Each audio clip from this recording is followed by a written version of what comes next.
Olá pessoal, aqui é o Thiago André e não, esse não é mais um episódio do História Preta. Eu tô aqui para dividir com vocês um trabalho muito especial que a gente desenvolveu com a Audible, o Apartheid Tropical. Nos últimos anos, o História Preta vem contando histórias fundamentais sobre o Brasil e sobre o povo negro. E uma dessas histórias cresceu tanto que virou uma audiosérie original da Audible. Muitos dizem que não existiu apartheid ou segregação no Brasil. Mas em Apartheid Tropical eu te mostro como o Brasil usou suas leis para impedir o progresso da população negra. Como, após a abolição da escravatura, o Estado brasileiro escondeu em suas leis mecanismos sofisticados de segregação racial com o objetivo de eliminar a população negra do país. Até hoje, esse conteúdo estava disponível exclusivo lá na Audible, só para assinantes. Mas, como estamos prestes a lançar a segunda temporada de Apartheid Tropical, a gente conseguiu trocar uma ideia com a Audible e disponibilizar a primeira temporada completamente de graça aqui no História Preta.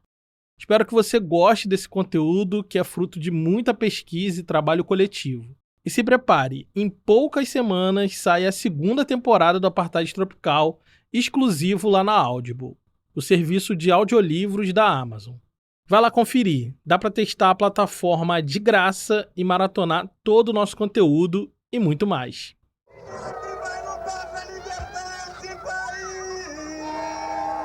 Em 1988, no dia 11 de maio, às vésperas de completar 100 anos da abolição da escravidão, o movimento negro convocou uma passeata de protesto no Rio de Janeiro. Eles carregam ódio, nós carregamos a chama da nossa liberdade. Nós carregamos o povo brasileiro. Esse é o áudio de uma filmagem daquele dia.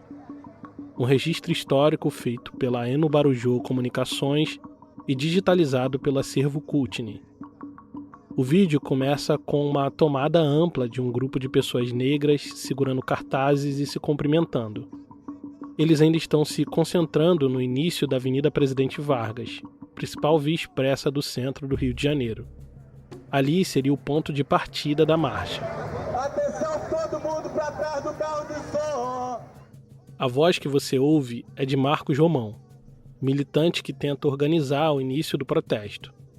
O clima era de tensão. As imagens captadas por Raiza Dalto mostram que há preocupação no rosto dos organizadores. Entre os manifestantes há pessoas negras de todas as idades, famílias inteiras, crianças, idosos, homens e mulheres. Depois de um corte seco, o vídeo exibe rapidamente o motivo da preocupação. Nas laterais, ao longo de toda a avenida, policiais militares enfileirados fazem um cordão de isolamento cercando os manifestantes. Eles seguram cacetetes e escudos. O uniforme escuro contrasta com os capacetes em azul claro. De pé, lado a lado, observando seriamente a multidão de negros que se organiza. São policiais formados na cultura política da ditadura, onde o protesto e a contestação não eram bem vistos. A presença deles causa desconforto. Causa desconforto, mas não surpresa. Todos sabiam que eles estariam ali. Durante meses, o protesto foi planejado para ser um grande ato crítico à situação do negro no Brasil. A data do centenário da abolição era perfeita para isso. Naquele mesmo momento, o governo brasileiro promoveu uma agenda oficial de celebração em comemoração da data. Em princípio, a comissão de organização desses festejos seriam liderados por descendentes da princesa Isabel. O movimento negro, em oposição, decidiu fazer o seu próprio evento, um protesto que foi oficialmente chamado de A Marcha contra a Farsa da Abolição. Como o nome sugere, o mote do protesto era denunciar aquilo que o movimento negro chamou de abolição inconclusa, que libertou os negros, mas os deixou abandonados à sua própria sorte. Você deve se lembrar que no primeiro episódio desse original, nós falamos sobre como foram os festejos logo depois da assinatura da Lei Áurea.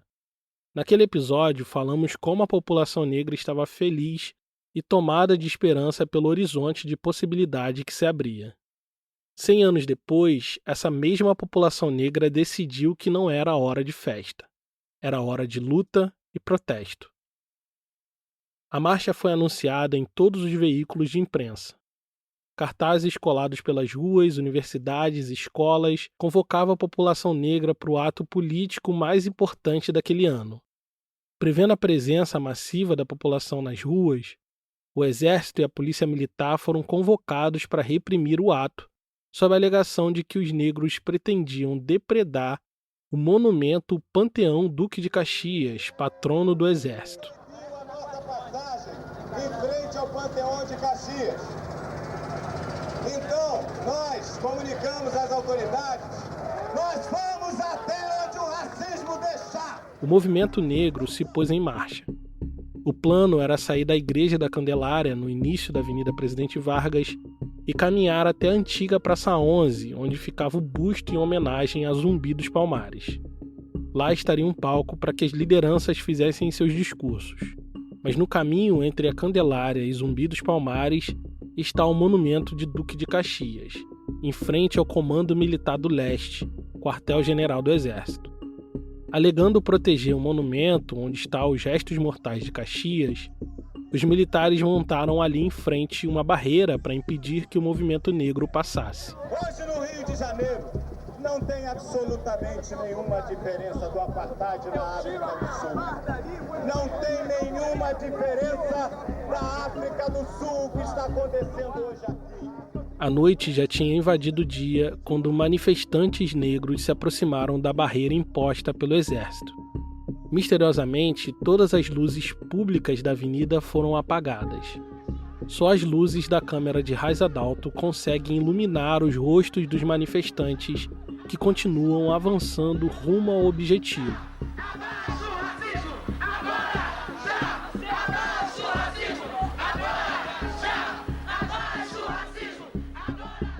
Em dado momento, a multidão de mais de 5.000 pessoas negras se depara com um forte aparato de repressão do exército e da polícia, todos fortemente armados. E nesse momento, precisam tomar uma decisão. Do meio da multidão saiu um dos líderes do movimento negro no Rio de Janeiro, Amaury Mendes. Ele tomou a frente e se pôs a falar. Nesse momento, nos vemos barrados pela força policial. Estamos sentindo que esse é o limite imposto pelo racismo aos negros brasileiros. O que fazemos? O que fazemos? Sabemos que esse racismo é capaz de nos eliminar.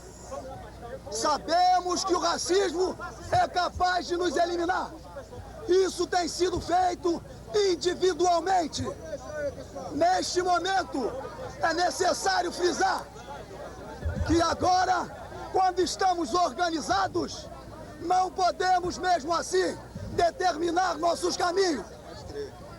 Agora estamos organizados nas favelas, em todo lugar onde o negro é massacrado, se diz que se mata negro porque são marginais, porque não tem reflexão, porque não tem consciência.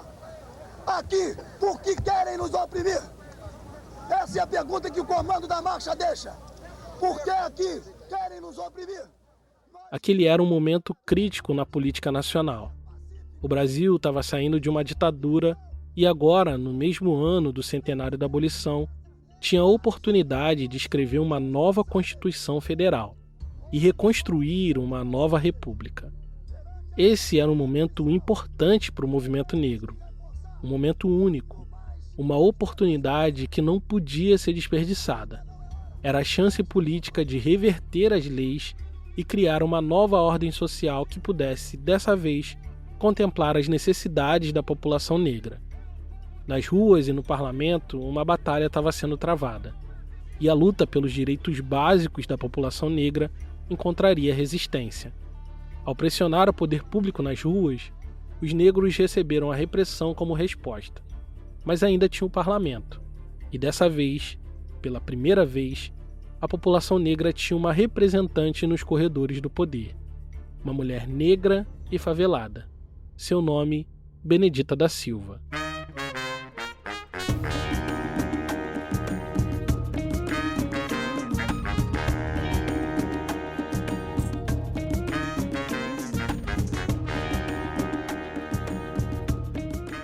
Meu nome é Thiago André e você está ouvindo Apartheid Tropical, um original Audible.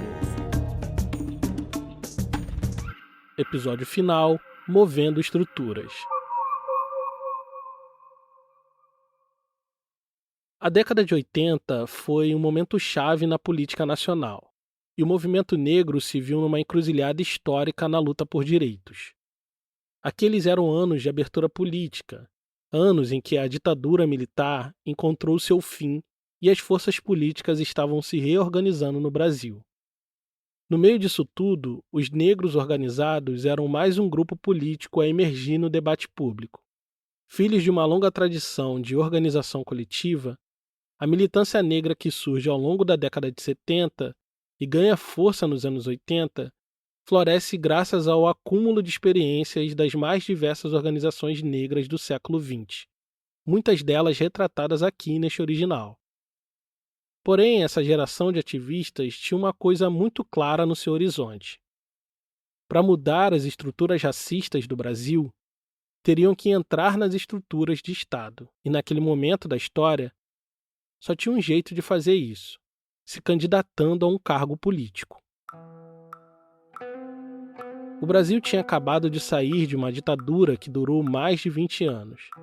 Por mais de 20 anos, o povo não pôde votar nas eleições.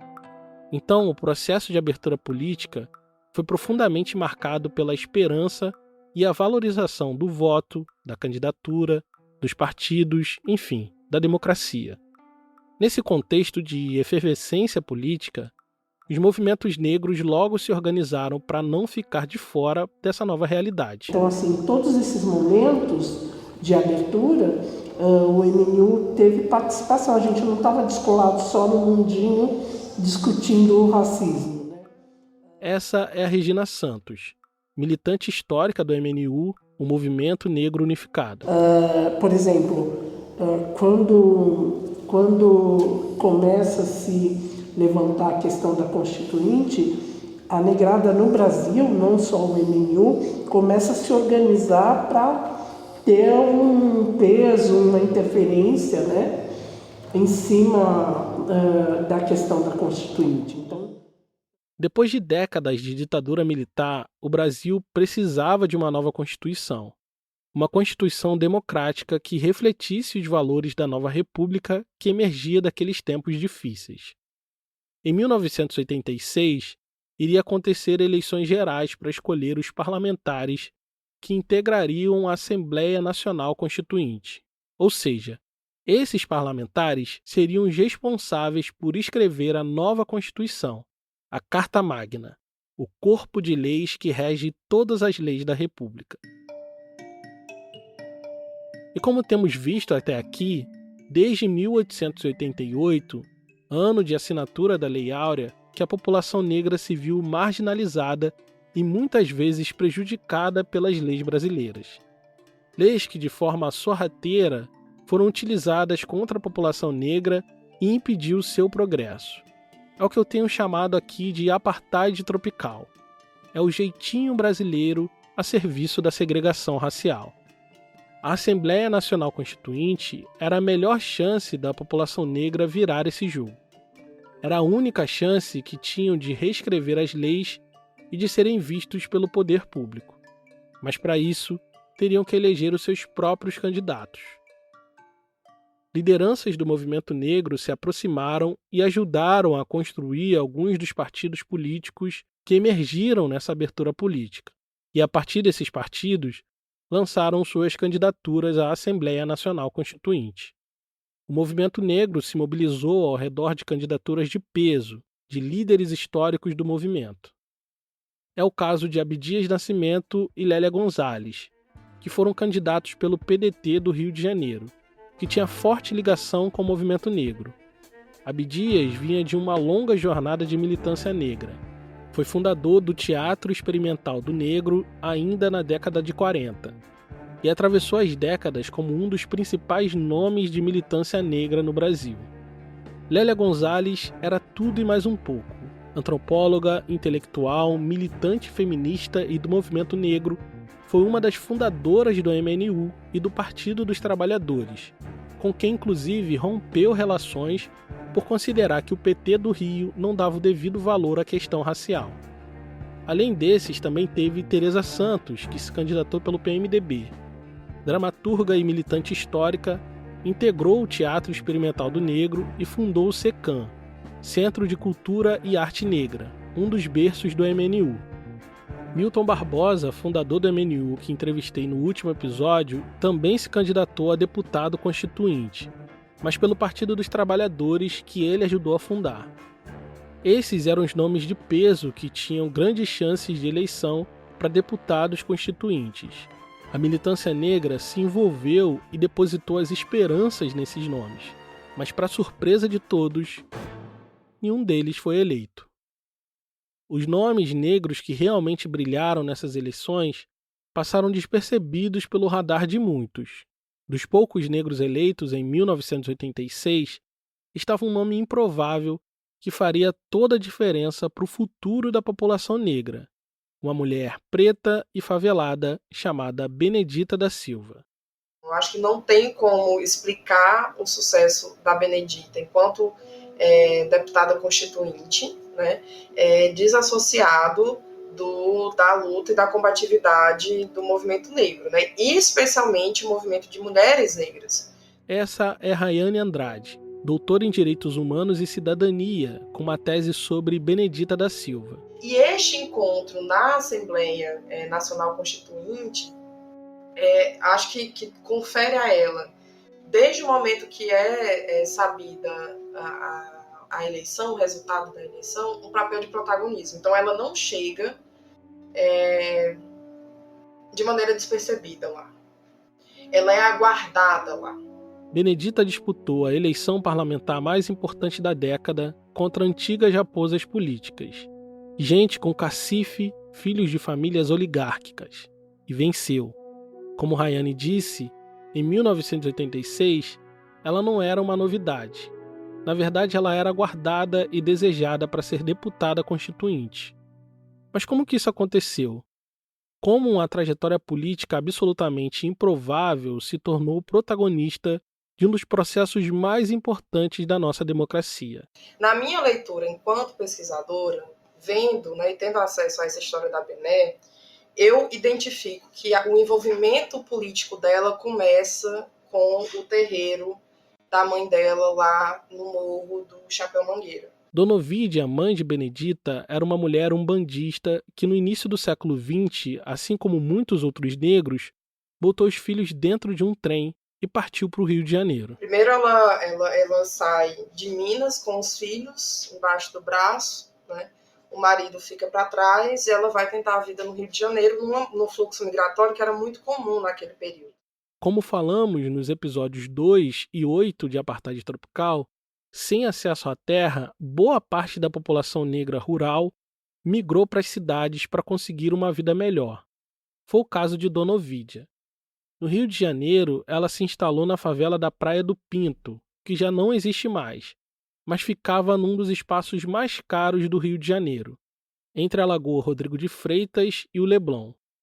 Nos anos 60, durante a ditadura militar, essa favela virou alvo prioritário na campanha de erradicação das favelas, movida pelo governo federal e pelo estado da Guanabara.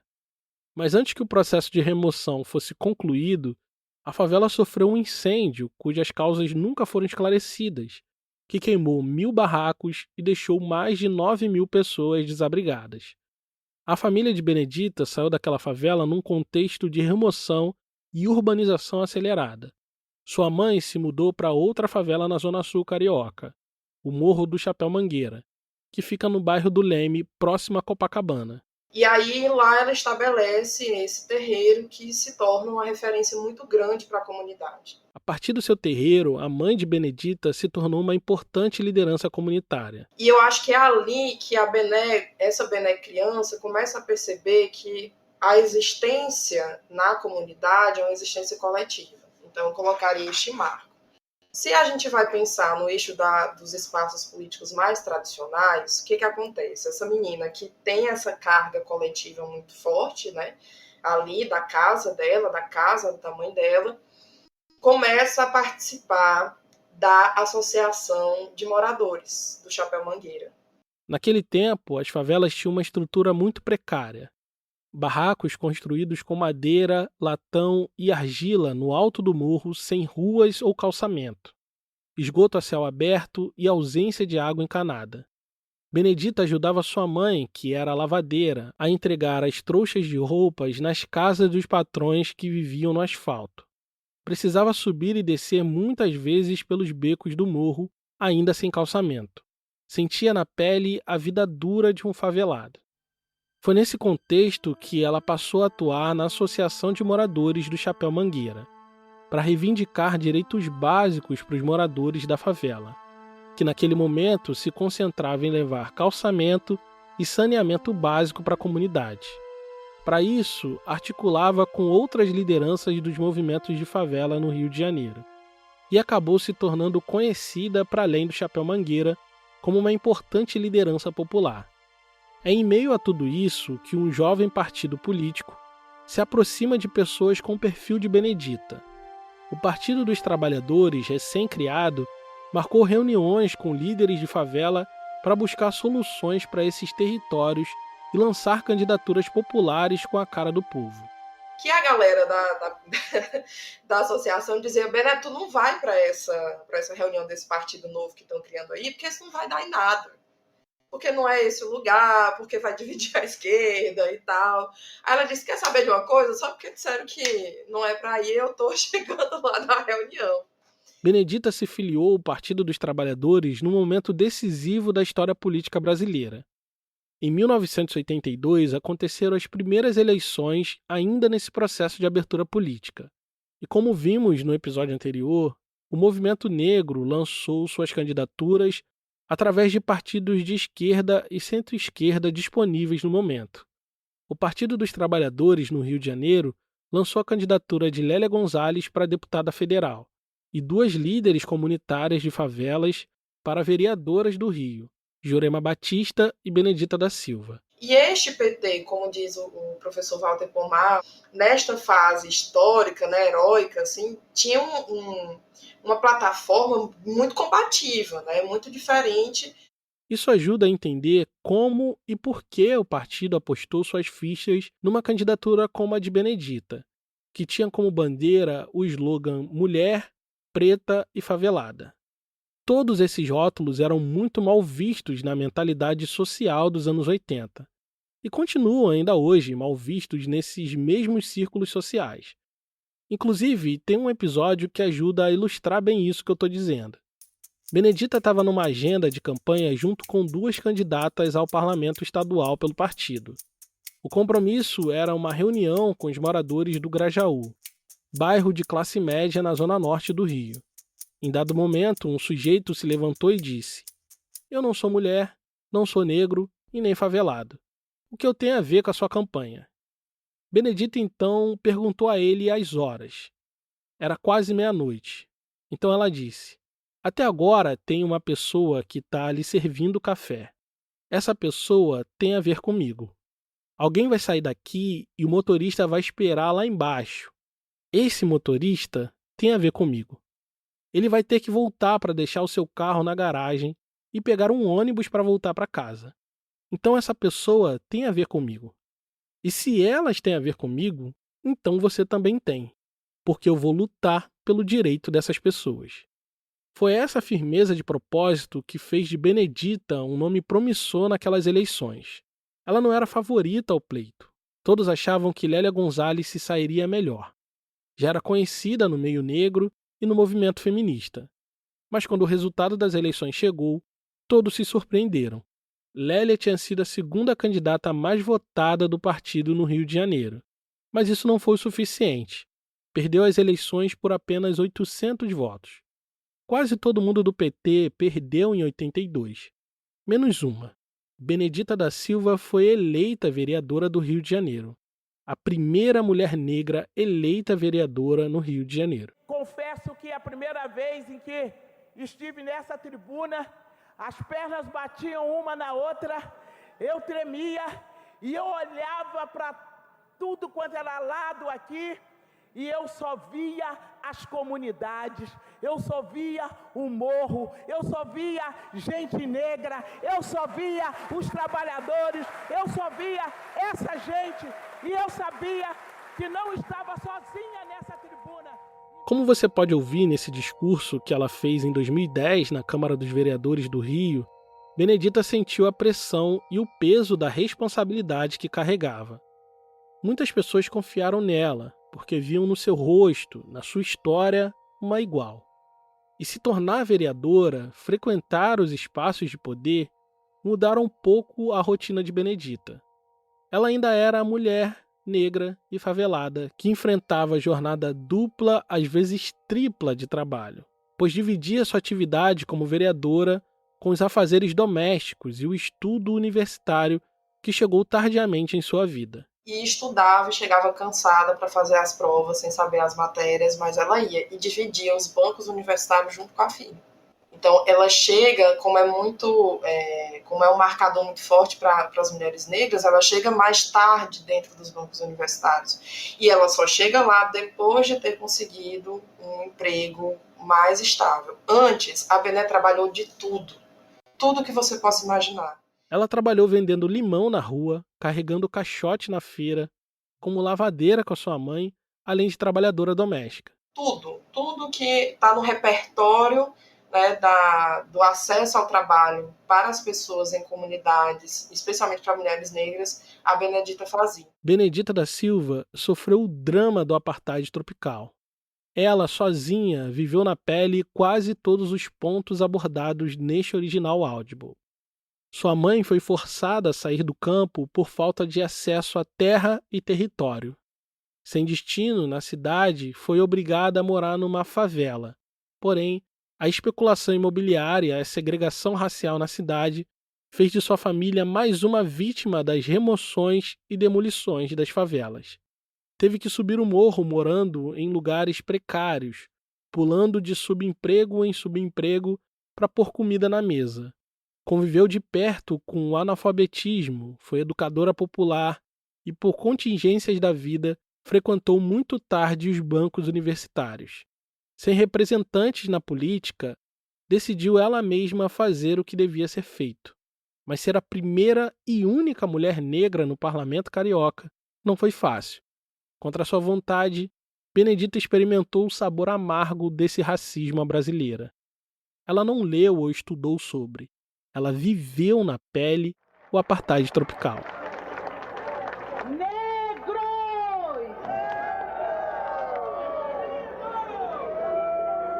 Brancos!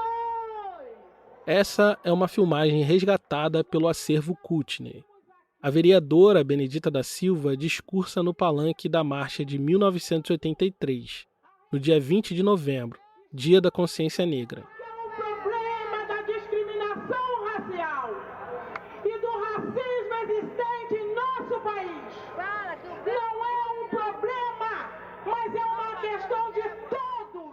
A filmagem em close no rosto da Benedita abre o plano lentamente para mostrar uma multidão negra que estava reunida em frente à Assembleia Legislativa do Rio, em protesto pela condição do negro.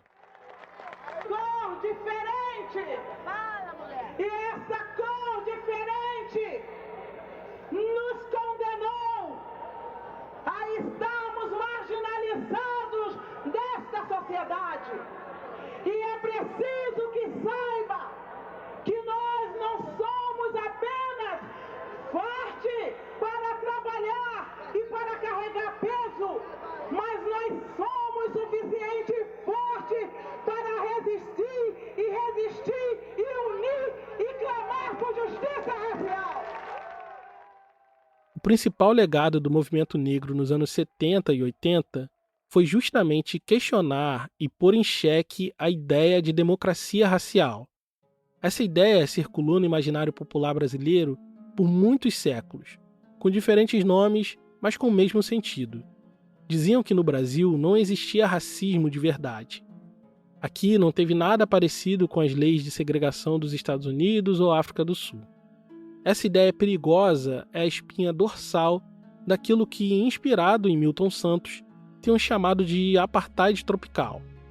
cada lei usada de forma sorrateira para impedir o progresso da população negra ajudou a dar um verniz de legalidade ao racismo brasileiro e contribuiu para que a ideia de que vivemos num paraíso das raças fosse disseminada. Enquanto pessoas brancas viviam sua ilusão da República Democrática igualitária, os negros estavam bradando desesperadamente contra a farsa que é esse país. Por isso, quando chegou o ano de 1986, ano de eleger os deputados constituintes, aqueles que escrevem as novas leis, as novas regras para o jogo democrático, a militância negra se mobilizou para eleger os seus representantes. Nesse momento, Benedita já não era mais uma candidata improvável. Tinha se tornado uma das principais vozes do movimento negro no Brasil. Como vereadora, ela atuou para limitar a construção dos arranha-céus no Rio de Janeiro, a fim de frear a especulação imobiliária que provocava remoções de favelas. Lutou também para mudar o Código de Obras da cidade e aumentar nos apartamentos os espaços destinados ao trabalho e ao descanso das empregadas domésticas. Encabeçou calorosos debates para a criação de um fundo municipal de amparo às pessoas em situação de rua. Além disso, criou um projeto de lei para que lideranças comunitárias pudessem participar com voz ativa em sessões na Câmara de Vereadores. O projeto, considerado controverso, foi rejeitado pela maioria. O mandato de Benedita como vereadora foi pautado por temas que eram muito caros à população negra. E ainda que estivesse em desvantagem numérica na Câmara, acabou se destacando por ter uma agenda progressista, considerada muito radical naquele início dos anos 80. Ser vereadora deu a ela tempo de fala e projeção no debate público. Assim, naturalmente, ela virou uma figura importante no movimento negro.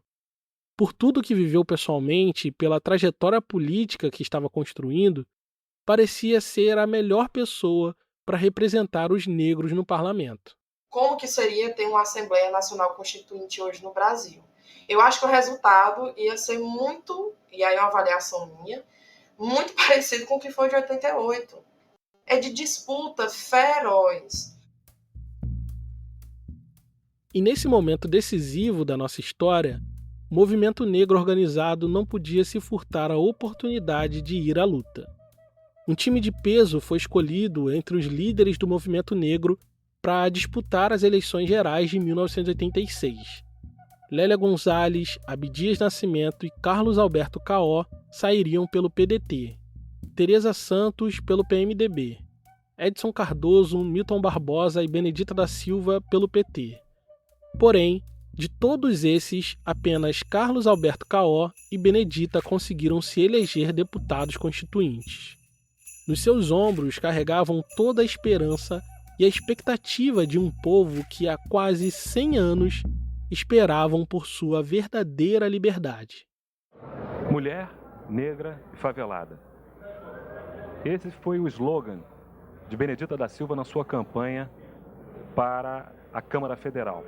E hoje, Benedita é a única mulher negra a ter entrado no recinto da Câmara Federal como uma deputada. Ela está aqui ao nosso lado e vai conversar um pouco com a gente sobre este 20 de novembro de 87. Bené, o que significa esse 20 de novembro para você como uma deputada negra?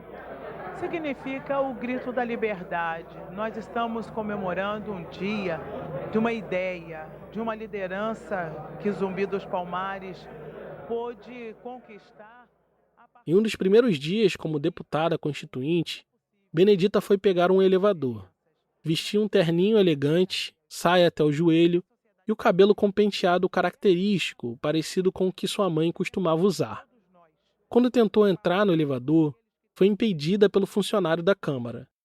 O sujeito, muito gentil e educado, se apressou em dizer que aquele elevador era só para deputados e ela não poderia usar. Olhando nos olhos do moço e sorrindo, Benedita disse: "Que bom, aqui que é o meu lugar", e entrou sem muita cerimônia. Conceda a palavra à nobre constituinte Benedita da Silva.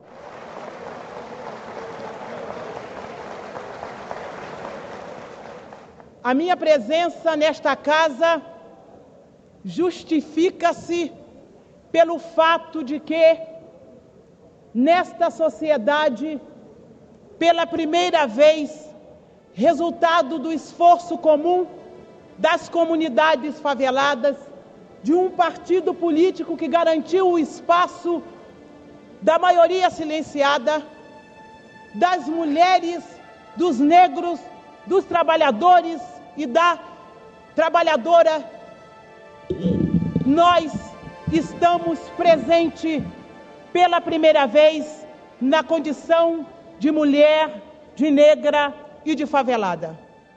Essa é uma parte da primeira fala que Benedita fez como parlamentar constituinte.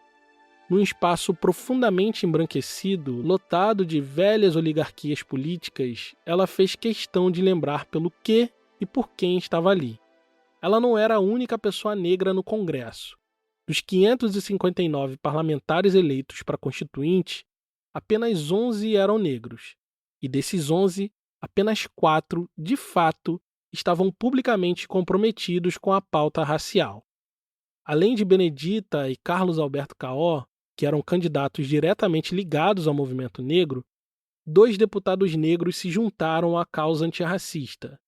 Vindos do movimento sindicalista, Paulo Paim, do PT, e Edmilson Valentim, do PCdoB, formariam junto com Caó e Bené aquilo que ficou conhecido como a bancada negra na Constituinte. Apenas 4 pessoas para representar os mais de 50 milhões de negros do Brasil. Diante deles estava o maior desafio de suas vidas. A Assembleia Nacional Constituinte. Uma emenda feita na Constituição em vigor permitiu que deputados e senadores eleitos em novembro do ano passado tenham poderes para elaborar a nova Constituição. O presidente da Assembleia Nacional Constituinte é o deputado Ulisses Guimarães. A Constituinte chega a você, diariamente, pela voz e pela imagem deste diário.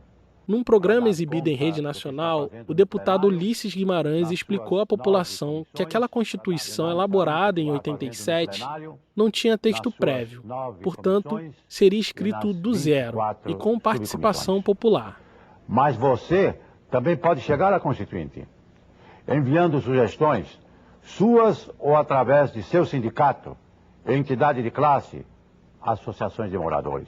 Diante disso, o movimento negro se articulou de forma intensa para participar e interferir no processo de construção da nova Constituição. Não só mandando sugestões, mas participando presencialmente de audiências públicas dentro das subcomissões de elaboração.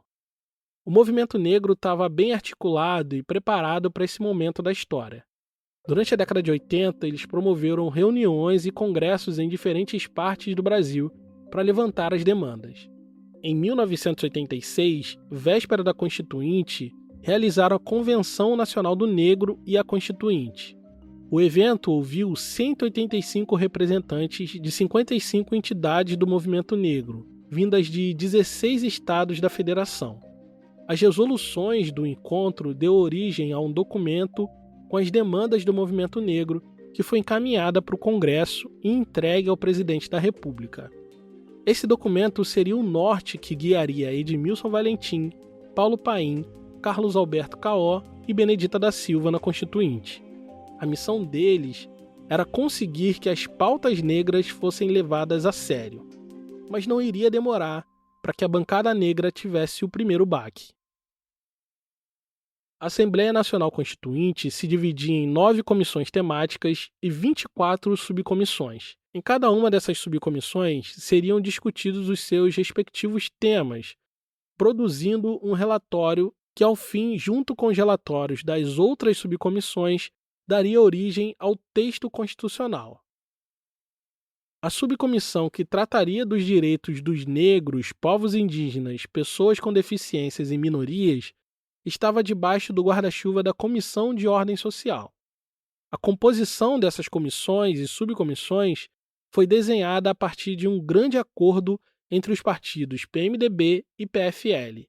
Ambos eram herdeiros políticos dos 2 únicos partidos da ditadura militar, o Arena e o MDB.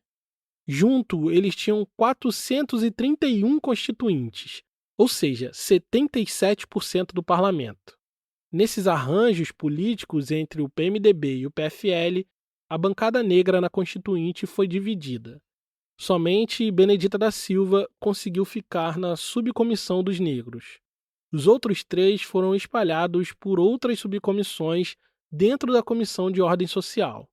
Agora, sozinha, ela teria que brigar pela garantia de que o negro estaria contemplado na Constituição. Sozinha, teria que lutar contra toda a história do racismo no Brasil. A Subcomissão dos Negros, Populações Indígenas, Pessoas Deficientes, Minorias, que integra a Comissão da Ordem Social, recebeu hoje um resumo de todas as reivindicações do movimento negro nacional. O convidado especial foi o cantor e compositor Gilberto Gil, que veio a Brasília prestigiar o movimento.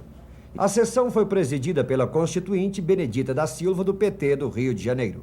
Nós temos que não somente sensibilizar o Congresso a fim de que possam entender essa proposta e dizer que não estamos de pires nas mãos, mas estamos nesse momento escrevendo uma parte da nossa história e que foi rasgada. Na primeira reunião da subcomissão, apenas 12 parlamentares compareceram, mas o quórum mínimo era de 21 parlamentares. De cara, Benedita percebeu que os direitos da comunidade negra não eram prioridade para aqueles homens que a cercavam. Como única mulher negra naquele espaço, tinha a missão de conseguir convencer os seus colegas, todos homens brancos, a entender a importância histórica do que estava sendo feito. No dia 9 de abril daquele ano, Benedita subiu à tribuna pisando firme e expôs o esvaziamento político e o boicote dos parlamentares à subcomissão dos negros. É impossível para nós darmos prosseguimento a esse trabalho, entendendo que alguns deles aparecerão apenas na hora da votação. Eu penso que nós somos apanhados em flagrantes, na medida em que nós estamos, nesse momento, fortalecendo os preconceitos e não dando o devido valor ao que o tema merece. Nós estamos também numa preocupação fora, no momento em que nós temos recebido várias comissões, entidades do movimento indígena, negro, deficiente, de minoria, que estão esperando muito destas subcomissões, que, no entanto, a nível político, têm recebido a consideração necessária. Nesse sentido, nós temos a obrigação e o dever de poder compreender que nós sofreremos um grande desgaste na medida em que não priorizarmos essas comissões, essas subcomissões, como tão importante como qualquer uma outra. Depois desse discurso, a frequência da subcomissão não melhorou muito, mas Benedita e outros parlamentares lutaram para manter o quórum mínimo e usou isso como estratégia para passar pautas caras ao movimento negro. Benedita, estrategicamente, no momento de debate público, abriu a tribuna para que 2 dos melhores nomes que o movimento negro dispunha pudesse falar para os parlamentares. Eram elas as intelectuais negras Lélia Gonzalez e Helena Teodoro. A presença das duas naquela sala foi o ponto alto da subcomissão. A fala de ambas foi na direção de fazer um raio-x do racismo brasileiro e denunciar a farsa da democracia racial. Alguns parlamentares brancos nunca tinham ouvido falar daquelas coisas e ficaram boquiabertos com a situação do negro no Brasil. Ao pegar o microfone, o relator Alceni Guerra se disse chocado com o quadro desolador do racismo no Brasil, apresentado por Lélia Gonzalez e Helena Teodoro. Ele ouviu da boca dela, pela primeira vez na vida, que o Brasil era um país segregado e desigual racialmente. E estava perplexo com o que chamou de metralhadora giratória de argumentos apresentado por Lélia Gonzalez. Com firmeza, Lélia defendeu a ideia de que o texto constitucional deveria garantir a igualdade racial, deixando bem claro, letra por letra, que o negro, o indígena, tem os mesmos direitos que os brancos. Foi nesse momento que alguém insinuou que isso não era necessário, pois todos éramos iguais perante a lei. O que Lélia prontamente respondeu: somos iguais perante a lei, mas quem somos nós? Somos as grandes populações dos presídios, da prostituição, da marginalização no mercado de trabalho. Ela estava falando do apartheid tropical. Todas as vezes que o Brasil garantiu direitos iguais a todos, sem dizer exatamente quem estava incluído nesse todos, As populações indígenas, os negros, ficaram de fora da tal igualdade. É o que eu tenho dito aqui ao longo de todo esse original. Lélia Gonzalez, então, defendeu a igualdade, sugerindo que pusessem a palavra isonomia no texto constitucional. A isonomia é uma palavra incomum que esconde um significado interessante, porque ela pressupõe que o Estado tem que prover a representatividade proporcional à composição racial da população. Ou seja, se os negros são 55% da população, eles idealmente devem ser 55% em espaços importantes do país, como governo, universidades e outras instituições. Essa palavrinha, isonomia, daria a base necessária para que no futuro tivéssemos a lei de cotas raciais. Assim, Lélia usou a estratégia do apartheid tropical contra o apartheid tropical, escondendo na lei, sorrateiramente, um dispositivo legal que seria usado para reduzir a desigualdade racial no Brasil. Naqueles dias, Benedita subiu na tribuna do plenário para denunciar a discriminação racial. Os planos do movimento negro era fazer com que o racismo fosse considerado crime inafiançável e imprescritível. Algo inédito nas nossas leis. É duro ser negro numa sociedade que tem como modelo pertencer à etnia branca, ser macho, ser originário das classes dominantes. É doloroso abrir a porta do apartamento que ocupo em Brasília enquanto deputada e ouvir a pergunta: a madame está? Isto porque sou negra, sou uma negra de alma negra. O mito da democracia racial é extremamente difundido e a teoria do embranquecimento ainda é profundamente introjetada nos corações e mentes da população brasileira, inclusive entre os próprios negros e miscigenados. A força da dominação ideológica e cultural é assustadora. No calor da feitura de uma nova Carta Constitucional e às vésperas das comemorações do centenário da abolição, urge pensar e repensar a questão do racismo em relação ao negro no Brasil. Todos na comissão pareciam acreditar que o racismo era algo terrível, que precisava ser extirpado da sociedade brasileira. Mas para boa parte dos parlamentares brancos, a ideia de crime inafiançável parecia uma pena muito dura. Mas a militância negra estava articulada e continuava avançando as suas pautas. Foi Carlos Alberto Caó, do PDT do Rio de Janeiro, que apresentou uma emenda que incluiu de vez no texto constitucional a ideia de racismo como crime. É o que ele explica nessa reportagem para o programa Diário da Constituinte. Está incorporado definitivamente ao texto constitucional a criminalização do racismo. Mas não ficou só nisso apenas a nova Constituição.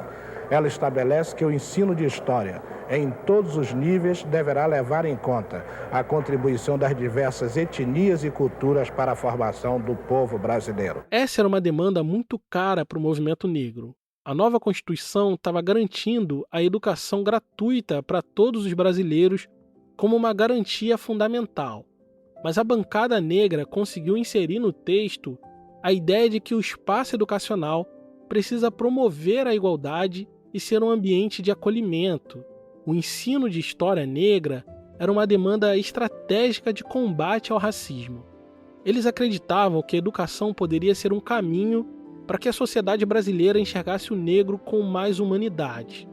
No fim, a subcomissão, que tinha apenas Benedita como negra constituinte, aprovou dispositivos legais importantes para a comunidade negra. Além da isonomia representativa, da criminalização do racismo e da educação antirracista, conseguiram garantir no texto a proteção e a promoção da cultura afro-brasileira, que implicou no tombamento de documentos históricos e de sítios arqueológicos. Com base nisso, por exemplo, é que a Serra da Barriga, antigo quilombo dos Palmares, se tornaria patrimônio histórico, que seria mandatório ao Estado brasileiro a preservação de documentos sobre a escravidão e locais de memória como o Cais do Valongo, redescoberto em 2011. Isso era um movimento negro obrigando o Brasil a não se esquecer da nossa história e cultura. Além de tudo isso, puseram no texto da Carta Magna, no artigo 68, o reconhecimento da propriedade definitiva das terras de todas as comunidades quilombolas do Brasil. Isso é algo absolutamente extraordinário. E só foi possível graças às estratégias da comunidade negra organizada.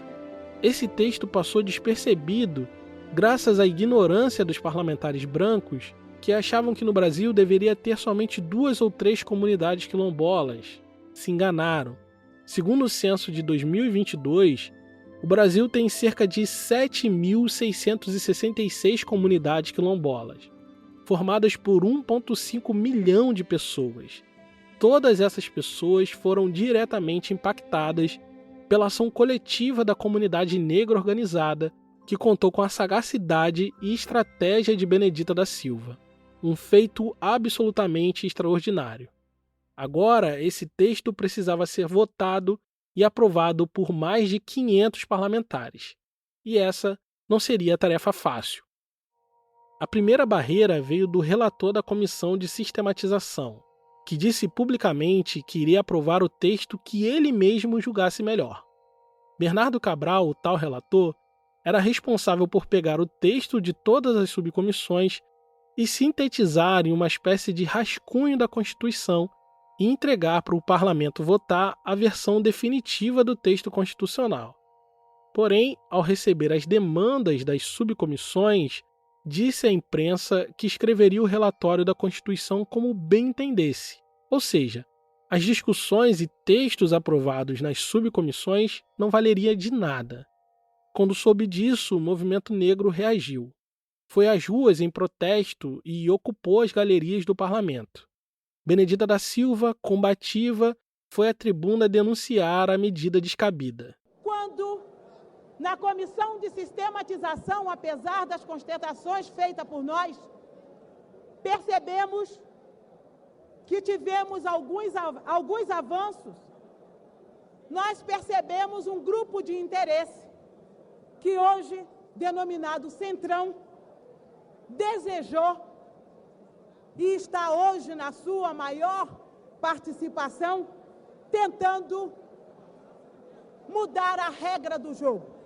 Jogo que foi aceitado num primeiro momento, que foi aceito num primeiro momento, e que agora, segundo os seus interesses, não querem deixar que a Comissão de Sistematização faça passar alguns artigos que quero daqui denunciar, de que considero serem por demais antigos.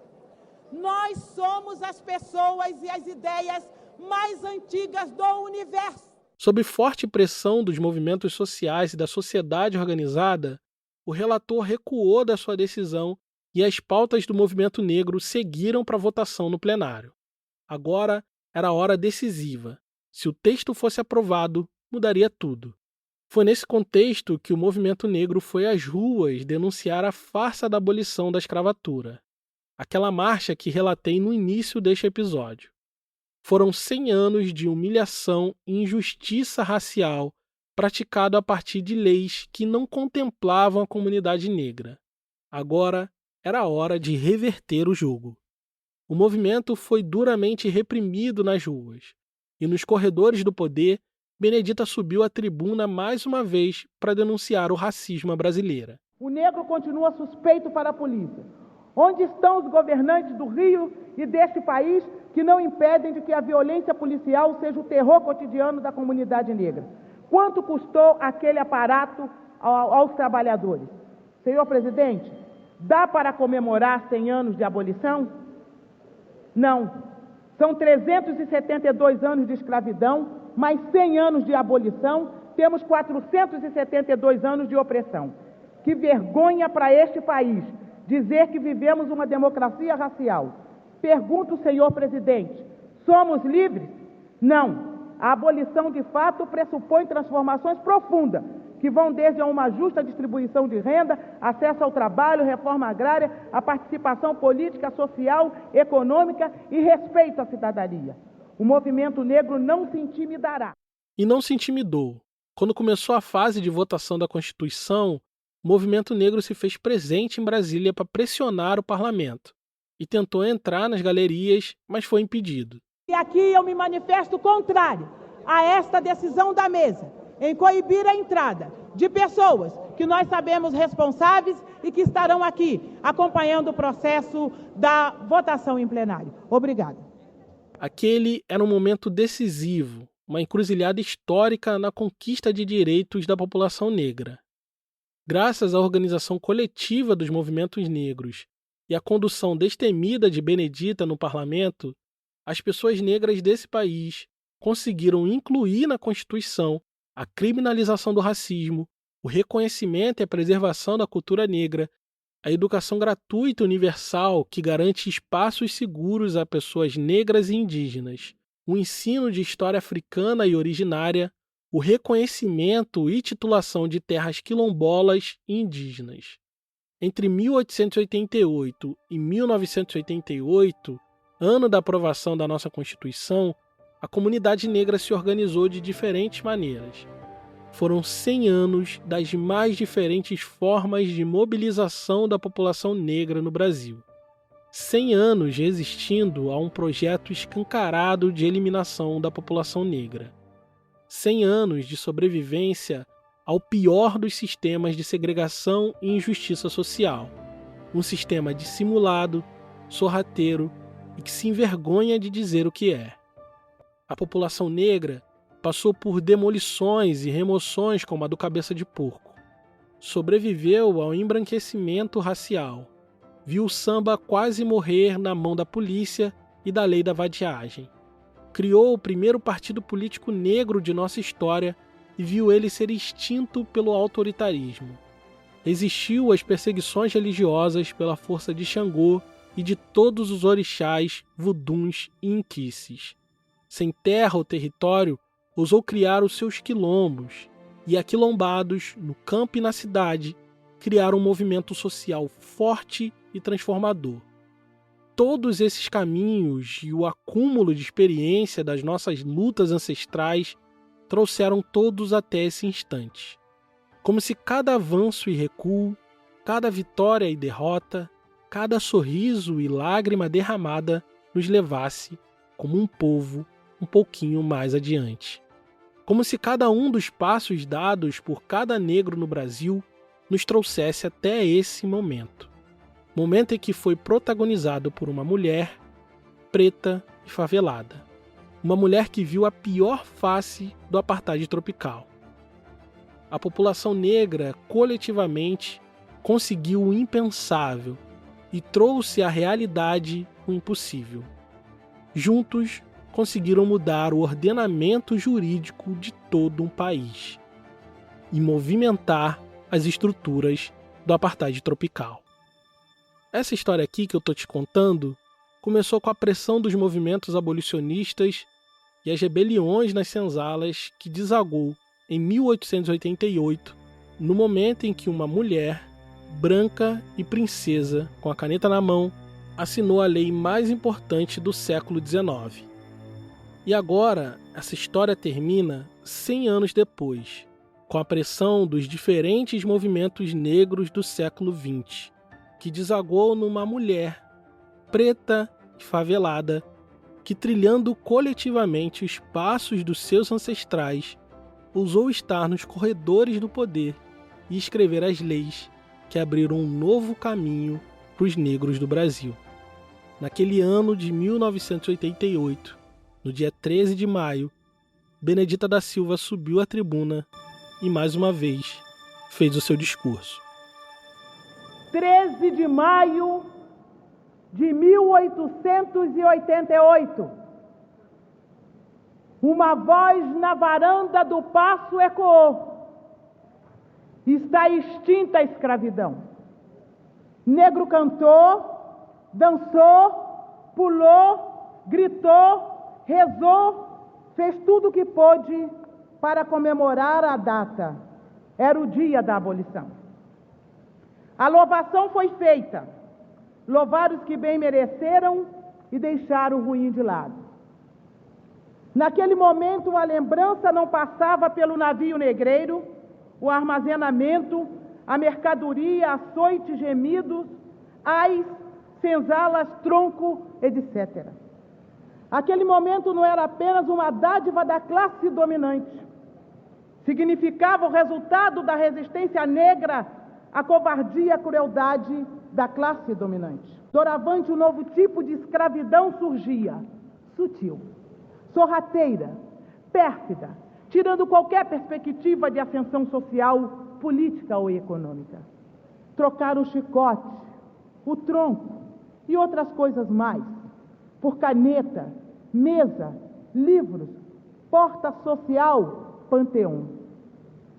Portanto, levando o negro a viver desnorteado, pois como legião do despossuído deram continuidade voluntária às condições impiedosas que lhes foram impostas. Morar onde? Trabalhar em quê? Estudar como? Valeria interrogar. Estão livres? Não. Todos deserdados. Milhares, milhões de alcoólatras, desempregados, marginais, prostitutas, débil mental, favelados, acorrentados pela pobreza do preconceito racial, legião dos explorados. Cruel herança, terrível tragédia. Mesmo assim, em condição desigual, o negro prossegue. Senhores deputados, senadores, companheiras, companheiros, autoridades presentes, eu quero vos dizer: valeu, Zumbi! O grito forte dos palmares, que correm terra, céus e mares. Queremos proclamar a nossa abolição.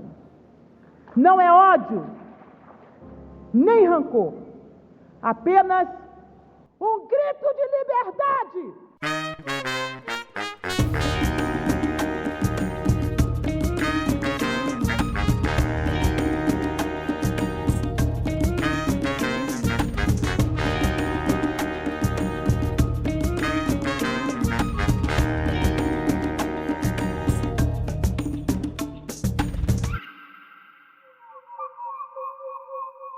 Esse é um original Audible, produzido por Audible Originals, B9 e História Preta, escrito e apresentado por mim, Thiago André, desenvolvido por História Preta. Produção executiva e desenvolvimento criativo original Audible, Léo Neumann e Luísa Miguez. Produção executiva B9 por Carlos Merigo e Alexandre Potashev. Financeiro por Thelma Zenaro. Produção executiva foi realizada por Caio Santos. A produção por Ruth Rayane. Edição de voz, som design, mixagem, masterização por Janaína Oliveira. Música original e trilha sonora por Jonatas Cristino. Pesquisa por Jerônimo Cruz e Thiago André. Edição de texto por Jerônimo Cruz e Caio Santos. Checagem de fatos por Jaqueline Rodrigues. Identidade visual por Raimundo Brito. Time de conteúdo Audible Brasil. Diretor Audible Studios Brasil, Léo Neumann. Gerente, Luísa Miguez. Coordenação criativa, Juliana Dendem Arcanjo. Desenvolvimento e aquisição Latam, Cláudio Esteves. Aquisição, Camila Leme. Coordenação, Giovana Garcês. Produção, Fernando Scher e Tim Warner. Assistente de produção, Alisson Borges. Estagiária de conteúdo, Ingrid Félix. Líder de conteúdo Latam, Paulo Lengruber. Diretora-geral Brasil, Adriana Alcântara. Líder de produção Audible Studio, Mike Tcharzek. Líder global de conteúdo, Rachel Guiaza. Consultoria criativa, Mariana Romano. Consultoria de desenvolvimento de conteúdo, Isadora Dias Vieira. Copyright 2024 por Audible Inc. Copyright da gravação de som 2024 por Audible Inc.